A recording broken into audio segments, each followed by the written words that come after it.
उस बिंदु के निर्देशांक ज्ञात कीजिए। उस बिंदु के निर्देशांक ज्ञात कीजिए। उस बिंदु के निर्देशांक ज्ञात कीजिए जो उस बिंदु के निर्देशांक ज्ञात कीजिए जो बिंदुओं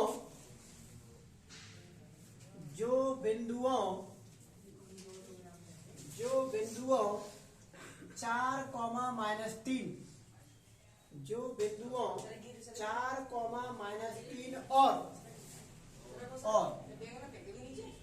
8, 5 नहीं और 8, 5 को मिलाने वाले रेखाखंड को मिलाने वाले रेखाखंड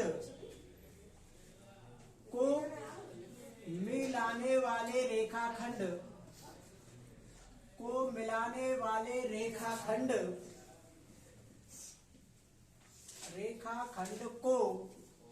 3:1 में आंतरिक विभाजित करता है।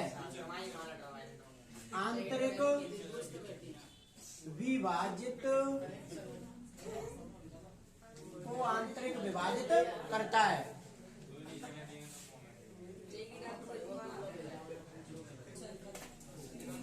विभाजन सूत्र देखना है। बताओ बिंदु दोनों कौन से है कि 4, -3। अगला बिंदु है कि 8, 5 को मिलाने वाला रेखाखंड। इनको जो मिलाने वाला जो रेखाखंड है, इसको मिलाने वाले रेखाखंड को 3:1 में आंतरिक विभाजित करता है। ये जो बिंदु है ये वाला, इस रेखाखंड को 3:1 में बांट रहा है। ये 3:1 में आंतरिक विभाजित करता है। तो इस वाले बिंदु के निर्देशांक ज्ञात कीजिए, ये सवाल है। तो जैसे हमने ये माना बिंदु ए और ये क्या है बिंदु बी, और जो कोई अगला बिंदु है जो पी, ये जो पी बिंदु है इस रेखाखंड को 3:1 में बांट रहा है। अनुपात को अपन क्या मानते हैं, M1 और M2। आगे वाले कोष्टक में दोनों 1, X1 और Y1, और पीछे वाले कोष्टक में दोनों 2, X2 और Y2 हो गए दोनों। अब विभाजन सूत्र लगाना तुम्हें, हमें इस P बिंदु के क्या निकालने हैं, निर्देशांक। P के निर्देशांक। अब निर्देशांक का मतलब दो मान आएंगे, एक X का और एक Y का। जो बीच में जो चलते हैं कैपिटल X और कैपिटल Y के निर्देशांक होते हैं। तो इन दोनों का एक ही सूत्र है। देखो ऐसे लिख लो पहले, mx बटे M1 प्लस M2। अब 12, 21 ध्यान रखो, 12, 21, 12, 21 और ये 21। तो सूत्र बन गया M1 X2 plus M2 X1 बटे M1 प्लस M2। अब ये तो X का सूत्र है। अब Y के लिए My और My और बटे M1 प्लस M2 बटे M1 प्लस M2, और ये 12 और 21 ऐसे लिखना है। तो ये पूरा एक सूत्र बन गया ये। अब इनके मान रखने, बस कुछ नहीं करना, सीधा सवाल है। बोला M1 का मान 3, N2 कोई चिन्ह नहीं तो गुणा का चिन्ह, X2 का मान 8 प्लस M2 का मान 1 और X1 का मान 4 बटे M1 प्लस M2। तो M1 का मान 3, M2 का मान 1। अब इसी प्रकार इसमें मान रख दो सबन के। तो M1 का मान 3, Y2 का मान 5 प्लस M2 का मान 1, Y1 का मान -3 और बटे 3 प्लस 1, 3 प्लस 1 और जी बात कर दो। 3 × 8 24, 1 × 4 4 और 3 और 1 4, 3 × 5 15, -3 × 1 -3 और 3 प्लस 1 4, 24 और 4 28 बटे में 4, 15 में तो 3 गए 12 बटे में 4, 4 7 28 और 4 3 12, तो 7 और क्या आएगा 3, और उस बिंदु के निर्देशांक आएगा 7,3। बता रहा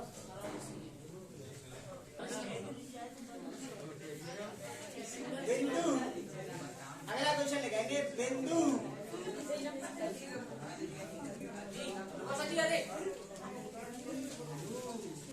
यदि बिंदु -4,6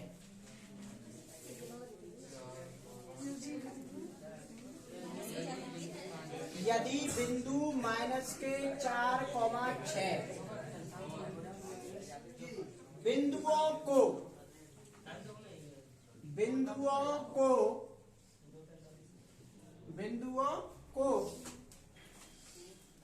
मिलाने वाले रेखाखंड को बिंदुओं को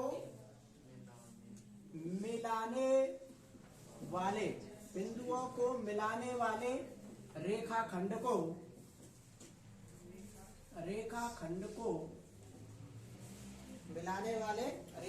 को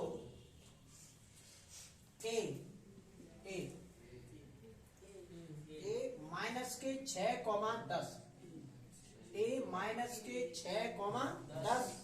और 3,-8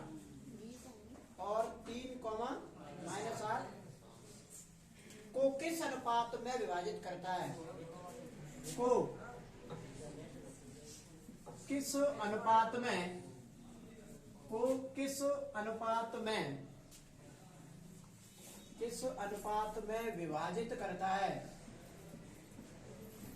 किस अनुपात में विभाजित करता है?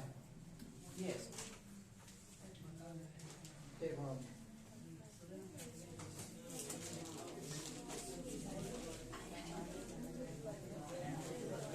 अगला क्वेश्चन देखेंगे। ये देखो अभी जो हमने क्वेश्चन करा तो आवा नहीं, देखो पहले क्वेश्चन समझेंगे। ये बिंदु दे रखा है, बिंदु माइनस के 4,6 बिंदुओं, इसका मतलब बहुवचन है तो बिंदुओं ज्यादा आएंगे। तो बिंदुओं को मिलाने वाले रेखाखंड को कि ए बिंदु दे रखा है, यहाँ पे बी लिख लेना। ए बिंदु है कि माइनस के 6,10 और जो बी बिंदु है वो कितना है 3,-8 को किस अनुपात में विभाजित करता हो? जैसे अभी पहले तो अनुपात दे रखा था और हमने इस बीच वाले बिंदु के निर्देशांक निकाले थे, पहला अनुपात था।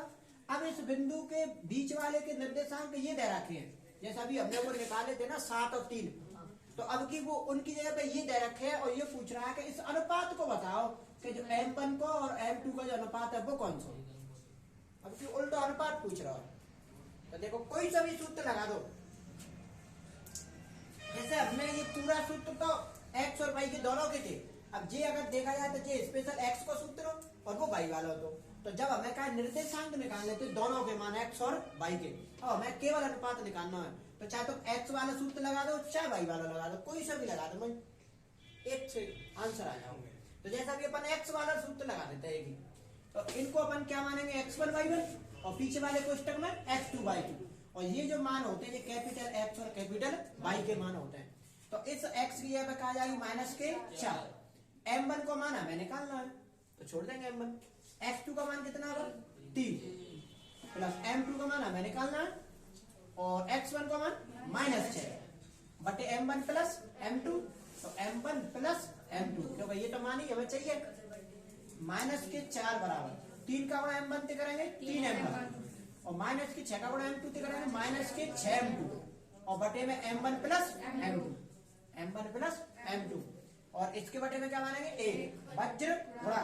तो देखो 1 का गुणा इधर करेंगे तो कोई फर्क नहीं पड़ेगा कि 3M1 और 6M2 ऐसी कैसे रहेगा ये, और इधर माइनस के 4 का गुणा M1 से करो तो माइनस के 4M1 और माइनस के 4 का गुणा M2 से करेंगे तो माइनस के 4M2। अब M1 और M2 कर दो एक तरफ, जैसे कि ये M1 है, ये प्लस को 4M1 है, ये माइनस का 4M1 है, इधर आएंगे तो काय के 4M1 हो जाएंगे प्लस के 4M1 बराबर ये माइनस का 4M2 है, इधर से माइनस के 6M2, इधर जाएंगे तो काय के 6M2 प्लस के 6M2। 3 और 4 कितने M1 है 7M1 और इधर 6 में से 4M2 गए तो कितने M2 बचेंगे 2M2 और जो जिसके सामने वो उसी का मान होता है।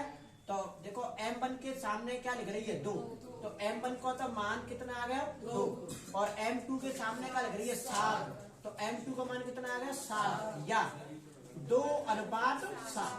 ये आंसर आ गया, या 2:7 लिख दो।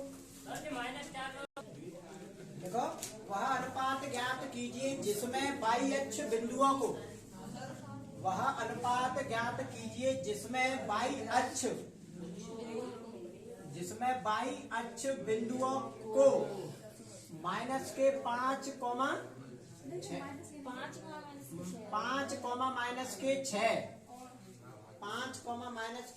और माइनस के 1, -4 और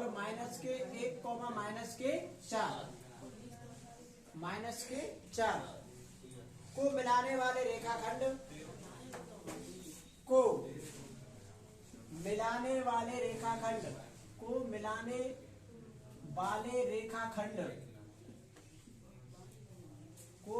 वाले रेखाखंड को विभाजित करता है, को मिलाने वाले रेखाखंड को विभाजित करता है,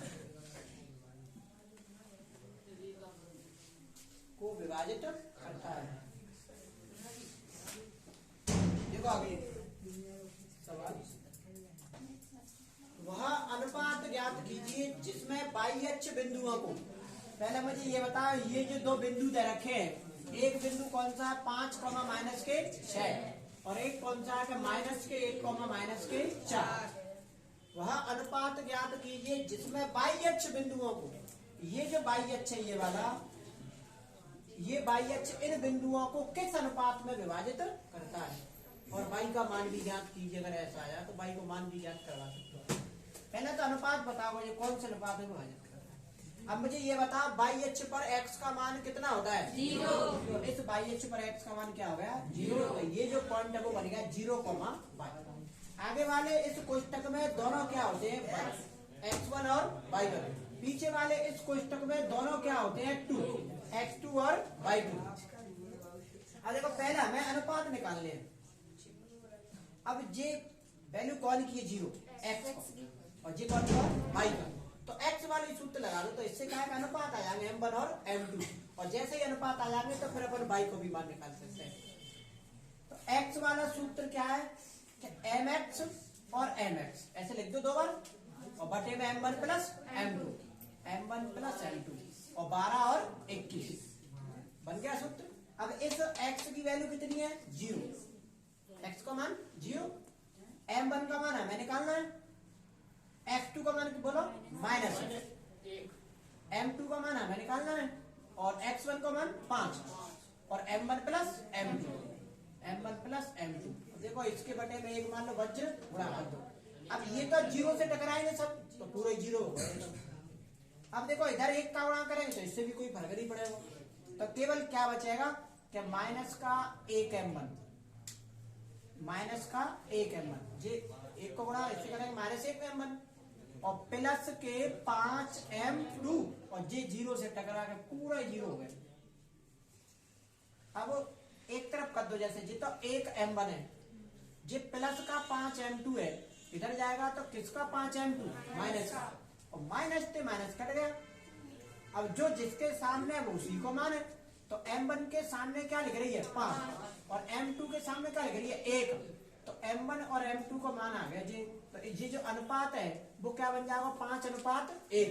अब हमें y को मान और पूछा है, अगर y का मान पूछ लेगा, सवाल पूरा यहीं तक है। इस y का मान और बताओ। तो अब इस y को मतलब y को सूत्र लगा लो, क्योंकि अब तो हमें m1 इनको पता चल गया, 5:1 हो गया। अब y का सूत्र है कि my और m1 और बटे m1 प्लस m2 और 12 और 21। तो y का तो मान y ही है, ये इस y को मान निकल आओ। m1 को मान कितना है? ये 5, m2 का मान 1, तो देखो 5 इंटू y2 का मान -4 प्लस m2 का मान 1 और y1 का मान -6 और बटे 5 प्लस 1, तो y बराबर 4 5 20 और 6 एकम 6 और बटे 5 और 1 6, तो माइनस के पूरे कितने जाएंगे? टोटल 26 बटे 6 और 2 से काट दो माइनस के 13 बटे 3। आंसर आ गया। अगला क्वेश्चन लिखिए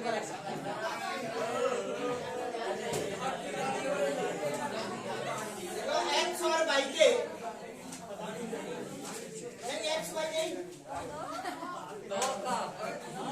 यदि बिंदु बिंदु यदि बिंदु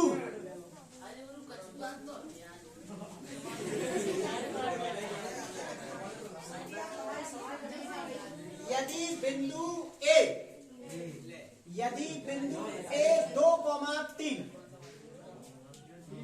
कॉमा बी 4 के कॉमा बी 4 के कॉमा सी 6 -3 सररेख है सररेख है। तो के का मान ज्ञात कीजिए।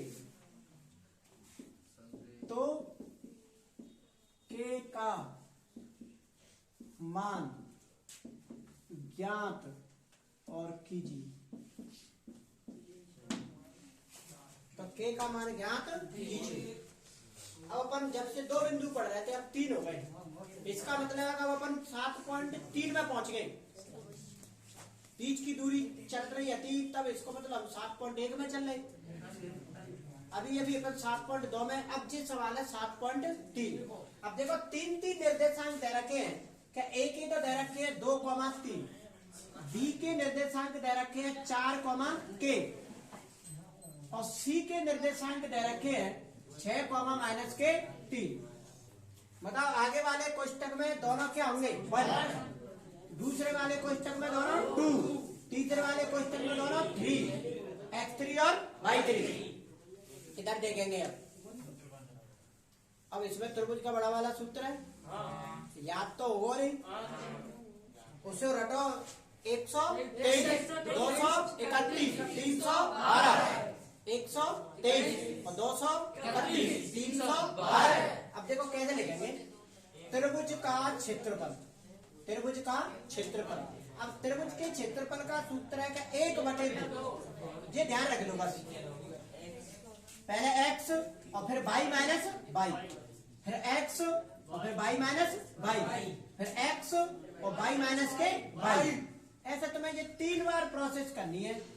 अब कोड अपना लगा दो क्या 123, 231, 231 और 312। ये कोड है पूरा। अब ये सूत्र बन गया कि 1/2 x1 y2 minus y3 plus x2 y3 minus y1 plus x3 y1 minus y2। अब इनके मान रखो। देखो जब सररेख होंगे तो त्रिभुज का क्षेत्रफल चलता है 0 सररेख को। तो इस त्रिभुज का क्षेत्रफल क्या हो गया 0 बराबर 1/2। x1 का मान है 2, y2 का मान है k, y3 का मान है -3। तो किसका 3 प्लस का, क्योंकि माइनस माइनस प्लस हो जाता। बोलो x2 का मान है 4, y3 का मान -3 और y1 का मान 3, x3 का मान 6, y1 का मान 3 और y2 का मान k। अब देखो इसको सॉल्व करो कैसे सॉल्व होगा। 1/2 गुणा वाली संख्या कहां पहुंच जाती है बटे में। ये तो हो गया कि 0/1/2 पहुंची पूरी 1/2। अब इनके का गुणा कर दो सीधे तुम लोग, या पहले लिख लो एक बार जोड़ लगा कर लो कि k + 3 + 4 -3 -6 6 और 3 - k और ये कोष्टक पर पूरी। ये तो पूरा 0 ही हो गया। 2 का गुणा k से करेंगे 2, 2 का गुणा 3 से करेंगे 6, 4 इंटू ये करेंगे तो -k 24, 6 का गुणा 3 से करेंगे 18 और 6 का गुणा k से करेंगे 6 के। हो गया गुणा। अब देखो 0 2 के और जे -k 6 के, तो -k तो बच गए 4, जे प्लस का 6, जे प्लस का 18 तो प्लस के तो है 24 और -q 24। तो इसका मतलब इनका तो ऐसा वैसे ही बराबर रहेगा, पूरा 0 हो गया। बता अब जो गुणा वाली संख्या बटे में तो 0/-4 और बराबर k। तो फिर k कोई मान कितना आएगा -4। अरे 0 में किसी को भी भाग ले लो वो तो 0 तो 0 ही। यदि बिंदु 4, नहीं यदि बिंदु 6,1 यदि बिंदु 6,1 बी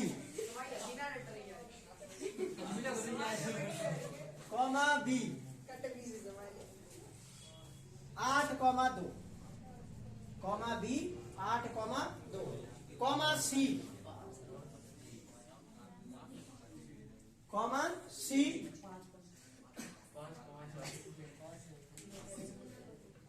सी में लिखना तुम्हें 9,Q 9,Q D P T एक बिंदु एक समांतर चतुर्भुज के शीर्ष है एक समांतर चतुर्भुज के शीर्ष है समांतर चतुर्भुज के शीर्ष है। ये जो चार बिंदु हैं वो एक समांतर चतुर्भुज के शीर्ष हैं जिन्हें क्रम से लिया गया है जिन्हें क्रम से लिया गया है जिन्हें क्रम से लिया गया है जिन्हें क्रम से लिया गया है। तो पी क्यू के मान ज्ञात कीजिए। तो पी क्यू के मान ज्ञात कीजिए। तो पी क्यू के मान ज्ञात कीजिए। ये ऐसा बहुत अच्छा आ रहा कोई के दिमाग में